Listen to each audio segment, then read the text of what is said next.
பெரும்பாலும் பட்டிமன்றம் 10:30 தான் ஆரம்பிக்கும் மதுரையிலெல்லாம்.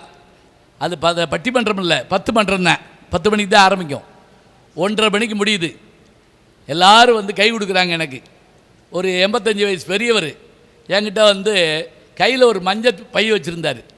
அதை என்கிட்ட இப்படி ஆட்டி காமிச்சு காய்கறி வாங்கிட்டு சொன்னாங்க. என்னையே மணி 1:30, எந்த கடை இருக்கும்? நான் வேறு தெரு வழியாக போயிருக்கலாம்.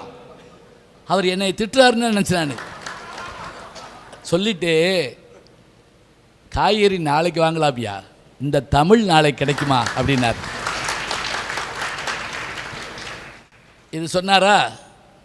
2 வருஷத்துக்கு முதல்ல ஆணி தேரோட்டத்துக்கு திருநெல்வேலி போயிருந்தேன். அந்த கோயிலே இதை சொன்னேன். கூட்டத்திலேருந்து அவர் எந்திரிச்சாருங்க. நான் வந்திருக்கேன் அப்படின்னா இருக்கேன்.